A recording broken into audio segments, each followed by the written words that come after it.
my name is Jeff Dunbar and I'm a consultant with Credit Union. In today's video, I'm going to show you how easy it is to begin automating the processing of your common documents using AI Builder, a new offering from Microsoft. So I'll be building a form processing model and letting Power Automate actually extract the metadata from my documents into a SharePoint library and list for me. So what is AI Builder? So AI Builder is part of the Power Platform, and you can find it located in your Power Apps. So the power of AI Builder really comes from its ability to process and predict outcomes through user-trained models. There's a number of pre-built models, such as a business card reader, that we can utilize.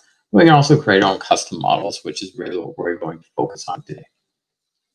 So these are all no-code models that are built, trained, and published for use by knowledge managers or subject matter experts. So our process really begins to shift from training end users to input data into SharePoint to training a machine to actually do that for us. So the form processing model itself actually enables the automatic processing of common documents such as invoices, contracts, and other typical documents the organization may be creating on a regular basis. So once the metadata is extracted by the model, it can then be organized and saved automatically into SharePoint or another database such as Common Data Services. So the information we extract can then easily be processed and used in Power Apps, by Power Automate flows, or Power BI with minimal effort. Ultimately, this is really going to allow our workers to spend more time on value-added business activities rather than monotonous and tedious data entry tasks that they may be doing typically. So let's get into our demo. We're going to train ourselves an invoice processing model. It's going to take care of that data entry for us. So I'll just pop over to Power Apps. Here we are in our Power Apps Studio. Over here, you can see we have an AI Builder, and we can see our models that already exist, or we can build a new model. In the build screen, we can see that here's that business card reader I was talking about, along with some other pre-built models. And up here is our form processing model, which is what we're going to build today to process our invoices. So we can give our model a name. So we'll call this invoice processing. Down here, you'll notice we need at least 5 documents with the same layout. So that's the minimum requirement to train these. Obviously, the more documents you use, the better they will be at recognizing your data. So you can do some sample documents that Microsoft will offer if you want to just test this out. We're going to add our own documents. So I've got 5 documents here for my invoices. We're going to upload those. Just takes a second. There we go. Our 5 documents are in, and we can then analyze them. We could add some more if we wanted to, or we can save and close and come back later. So it does take a few minutes to analyze. So I'm actually going to hop back over to Power Apps here, open up a new form processing model, and we'll just talk about some best practices that Microsoft's got laid out here. So one of the main do's is use documents with the same layout. Don't use documents with different layouts in the same model. If you have your invoice number at the top left in one and at the bottom right in another document, it's really not going to be able to figure those out and match those. So if you do have different types of invoices, for instance, you would need to train multiple models on those. So second, use documents with primary text. So we don't want to use a lot of images or checkboxes or things that it's not going to recognize. So really documents with text is the best way to do it. Use simple documents. So we can't use nested tables, merged cells, very complex documents. It's not going to be able to figure these things out. So it needs to be a simple document. Table is fine, but not tables within tables. And finally, each document should be a separate file. So if you have a PDF where you scanned 5, 10 invoices in one document, don't use that. It's not going to be able to figure those out. You can use multi-page documents, but it needs to be one single file. So if your invoice has 2 pages, that's okay. You can use that, but don't have 5 invoices in one document. So we'll pop back over here and we can see that we're now done. So no fields are selected yet. So what we want to do is come in here and select our fields. So it's going to start to already match up those what's called key value pairs. So it wants to match our invoice number. This is our key and this is our value. So it's a key value pair. So if I click on our invoice number, it actually already understands that that's an invoice number and it's 119. So I can accept that. If it hasn't picked up something you want, we can actually add those in ourselves. Or, for instance, this bill 2 here, I actually want to separate George St. Pierre from his address. So I'm going to actually drag and draw my own box around George St. Pierre. I'm going to give this a name. So we're going to call this client name. And then here, we want his address as well. And we can resize this down just to his address. And we can change this from bill 2 to client address. Now you notice it also picked up the Gravity Union address. I don't really care about that. It's always the same. So I'm actually going to ignore that and not put that into my document or into my processing model. So we'll go through the rest of these. Our invoice date, that looks good. We'll accept that. Due date, also good. We can accept that.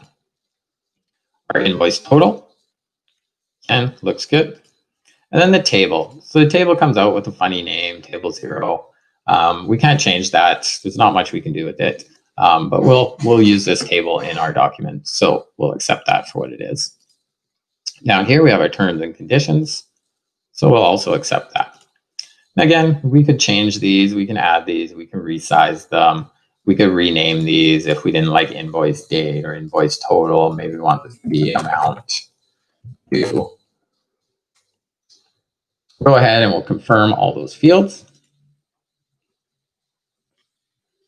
And then what it's going to do is it's going to make us go through the rest of the documents and just confirm that these are all accurate. So you'll notice it's picking up a few of these, and we don't actually have to confirm these. So we can change it, we can update it if we need to, but these all look good to me. So it's not recognizing this section because we changed the key value pair. So it was bill 2 with this whole section, but we added 2. So what we can do is we can come up here, we can click draw in document for the client address, and we can just draw here. And there we go, client address is good. We can also just draw directly here. We'll take the name. We got a little too much, so we can just resize this. There we go, lets us choose our field. So we'll pick the client name. Now, for whatever reason, we don't have to confirm the tables. That's fine. It will pick that up for us already. So we'll go to our next document, and we'll just keep doing this for all our documents. So here's Mike Weir. So this is our client name. If we make a mistake, we can always go back in, change it.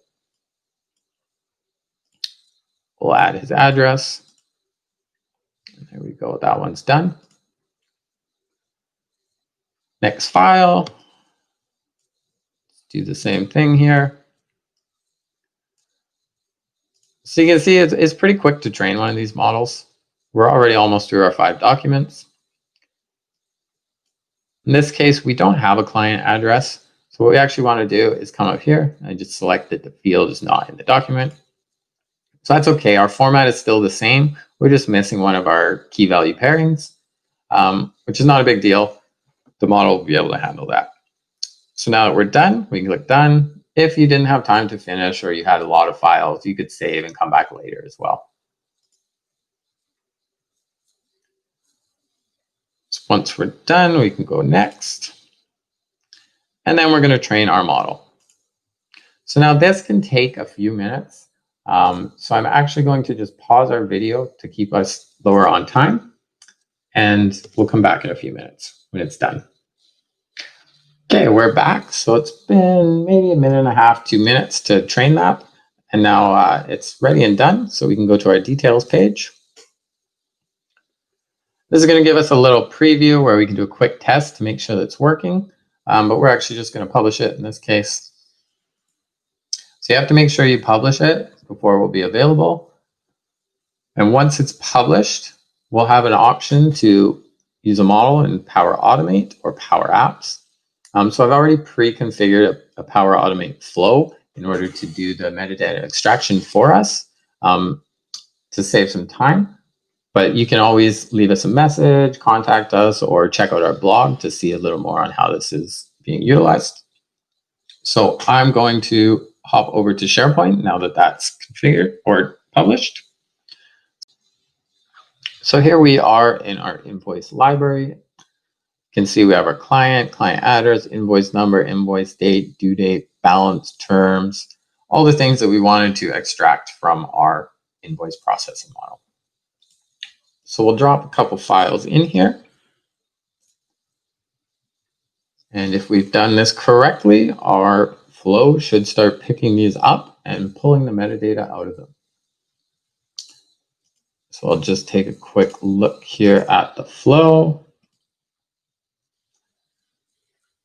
Sometimes it can take a minute or two for it to start to run, but it will start to run. So while we wait, items is going to give us a link to those table items that will live in our invoice items live or list over here. And the idea is just the item ID that will match back to this invoice itself. So we'll show you the items once it's processed. So the flows are running now. So if we update this, hopefully we'll start to see the metadata coming through. Might need another refresh here in a second. It's relatively quick. Depends on how much you're processing, of course, as always will. And there we go. This update shows us our information. So let's take a look at the Christine Sinclair invoice. And let's open this up.